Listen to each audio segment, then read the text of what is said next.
Bonsoir à tous et bienvenue. Voici les titres de cette édition. Ce 13 mai, la communauté chrétienne célèbre la fête de l'Ascension. Cette fête marque la dernière rencontre de Jésus avec ses disciples après sa résurrection et son élévation au ciel. On en parle dans cette édition.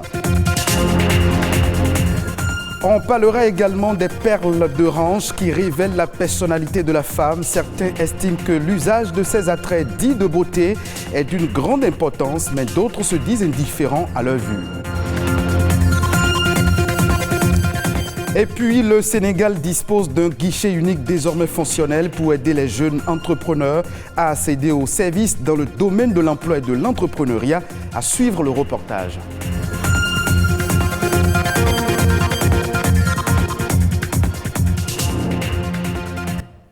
La communauté musulmane célèbre la fête du Ramadan ce jeudi sur toute l'étendue du territoire. L'Aïd el-Fitr marque la rupture du jeûne. La tradition musulmane veut que le musulman prenne son déjeuner après la prière et visite leurs proches et amis afin de leur présenter leurs vœux. Cette année encore, les prières collectives de l'Aïd el-Fitr ont eu lieu dans le respect strict des gestes barrières à cause de la pandémie liée au coronavirus. Ce jeudi, la communauté chrétienne célèbre également la fête de l'Ascension, 40 jours après Pâques. Cette fête marque l'entrée du Christ dans la gloire de Dieu, l'une des principales fêtes chrétiennes qui s'inscrit dans le prolongement de Pâques et annonce la Pentecôte 10 jours plus tard. Plus de précisions avec le père Hubert Kedouide. Il est le directeur diocésain de la communication de l'archidiocèse de Cotonou. Il est au micro de Ulvaeus Balogun. L'Assomption, c'est vraiment le couronnement de la dynamique de la rédemption à partir de l'incarnation. L'incarnation qui est que Dieu s'est fait homme. Dieu est entré dans la condition humaine, a pris chair de notre chair pour que nous redevenions enfants de Dieu. Et c'est à cela qu'une fois que Dieu est entré dans notre nature, maintenant comme une tête de peloton, Jésus draine toute l'humanité dans la divinité. Et l'ascension, c'est donc la montée de Jésus au ciel. C'est,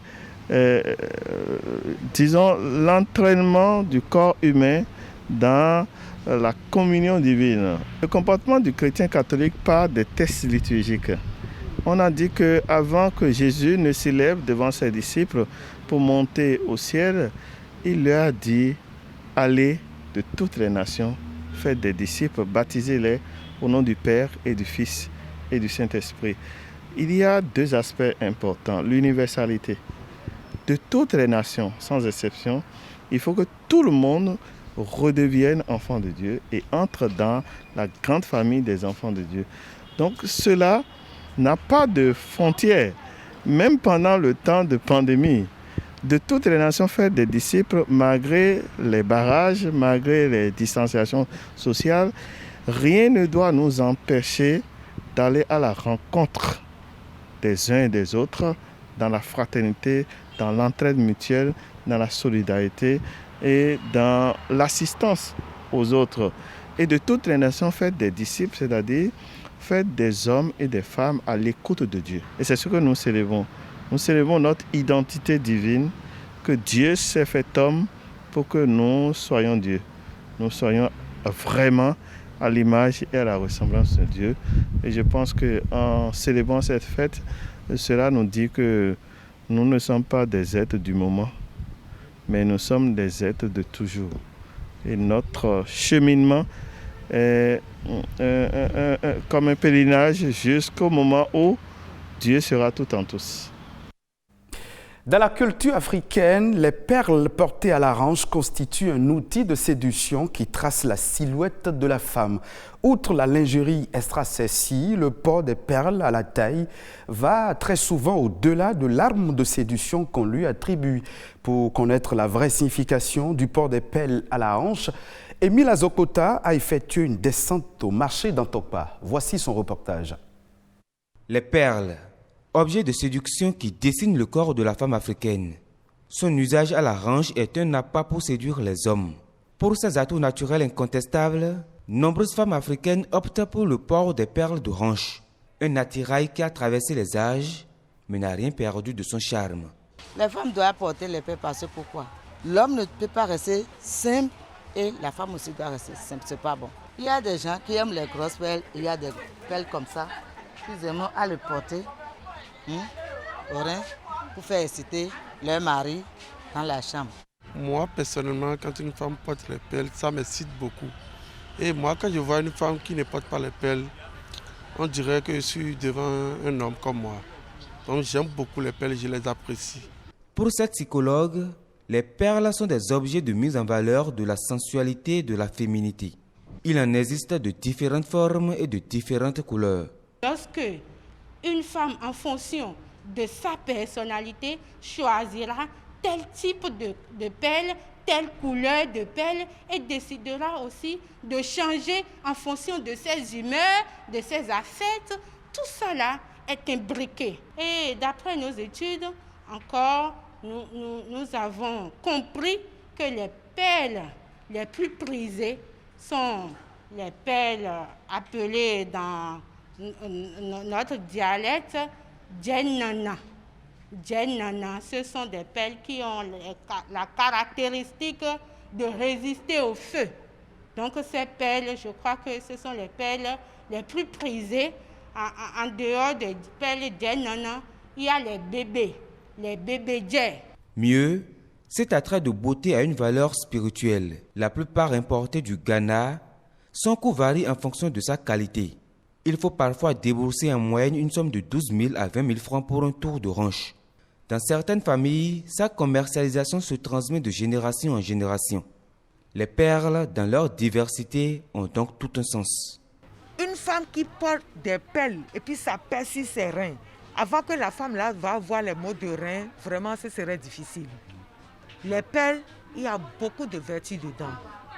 Une femme doit toujours porter des perles. Si tu as les perles sur toi et qu'il y a quelque chose, quelqu'un t'a envoyé quelque chose, s'il y a perles sur tes reins, ça ne peut pas t'atteindre. Pour des personnes averties, les perles sont de véritables outils de séduction.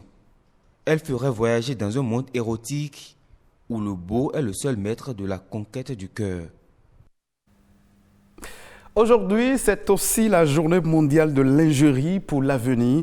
Le but de cette journée est de sensibiliser l'opinion publique aux opportunités existantes dans les différents domaines technologiques.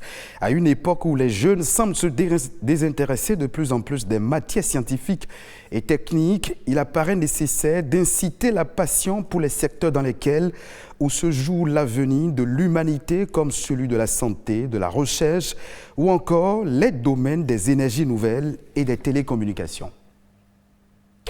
D'autres informations au plan international dans cette édition Éco Inter de ce jeudi est présentée par Ulvaeus Balogun.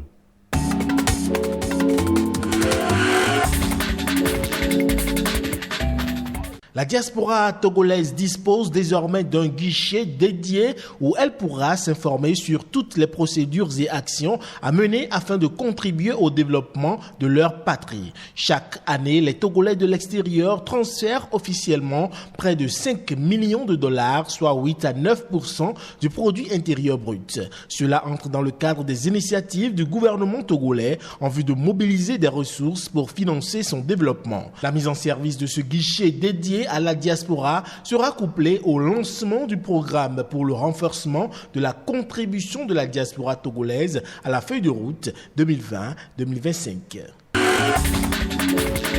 L'Organisation des Nations Unies pour l'alimentation et l'agriculture et le gouvernement rwandais prévoient une nouvelle stratégie sur le commerce électronique dans les chaînes de valeur pour renforcer la capacité d'exportation du pays. L'objectif est de renforcer la promotion du commerce en ligne des produits agricoles afin d'améliorer leur accès au marché. Prévue pour s'étendre de 2021 à 2026, cette initiative prendra appui sur l'expansion numérique et la promotion de l'usage des TIC pour stimuler la production agricole et accroître la participation des jeunes aux activités de ce secteur. Cela afin de favoriser la réduction du gaspillage post-récolte et accroître l'inclusion financière. En France, à compter du 9 juin prochain, un pass sanitaire sera obligatoire pour accéder aux lieux rassemblant plus de 1000 personnes, mais également pour attester que l'on n'est pas contagieux et faciliter ainsi les voyages à l'étranger. Le pass sanitaire numérique ou papier devra comporter les documents qui prouvent que l'on n'est pas atteint de la COVID-19, soit un test virologique négatif de moins de 112 heures, soit une attestation d'immunité naturelle, soit un certificat de vaccination à la COVID-19. Le but du pass est de permettre un retour à la vie normale en réduisant les risques de contamination par la COVID-19 et permettre l'accès à certains lieux tels que les stades, les festivals, les foires et salons.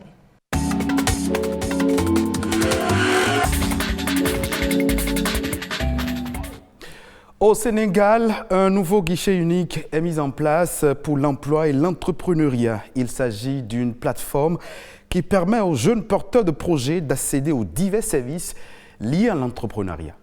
C'est effectif. Le guichet unique pour l'emploi et l'entrepreneuriat est mis en place.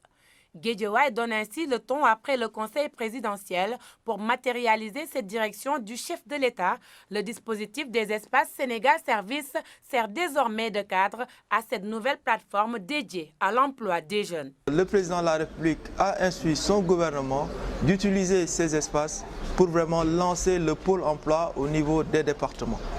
Là aussi, c'est juste un module que nous avons développé dans la plateforme Sénégal Service pour permettre à ce que l'ensemble des structures qui accompagnent la jeunesse dans le cadre de l'insertion, dans le cadre de l'entrepreneuriat, qu'on puisse le faire à partir d'une seule et même plateforme. Le ministre de l'économie numérique et son collègue de l'emploi et de la formation professionnelle se sont félicités de l'opérationnalisation de ce guichet unique. Il servira à faciliter les démarches. Le chef de l'État a parlé d'inclusion territoriale, d'inclusion sociale. C'est-à-dire que sur l'ensemble du territoire, nous devons donc donner aux jeunes les mêmes chances que ceux qui sont à Dakar. Parce qu'en général, c'est Dakar, les grandes villes, qui abritent les infrastructures plus ou moins publiques de base. Aujourd'hui, nous avons la chance, avec le programme Smart Territoire, d'avoir au niveau des 45 départements les mêmes espaces publics avec les mêmes équipements et la même qualité de service. Donc pour pouvoir abriter les pôles emploi. Naturellement, les autres ministères techniques comme le ministère de la Jeunesse, le ministère de l'Emploi vont mettre naturellement leurs services, donc leurs agences à disposition des jeunes. Mais nous sommes un support technique. Donc nous venons avec l'infrastructure et les équipements techniques et technologiques. Guédiawaye, première étape, l'objectif étant de mailler les 45 départements du Sénégal. L'objectif, il est simple, c'est d'avoir un guichet unique où tous les services, tous les dispositifs mis en place par le président de la République, qui sont dans l'encadrement, l'organisation, la formation, le financement, le coaching des jeunes, soient dans un seul et même espace. Je pense que ça va fondamentalement changer la question de la prise en charge de la problématique de l'emploi. Fini les éternelles tracasseries liées aux procédures de mise en place de projets. Désormais, tout peut se faire en un seul lieu, avec le concours de tous les spécialistes des organes dédiés à l'emploi et à la formation des jeunes. Fin de cette édition d'information. Merci de votre fidélité. Retrouvez ce journal sur le site de l'ORTB, www.ortb.bj.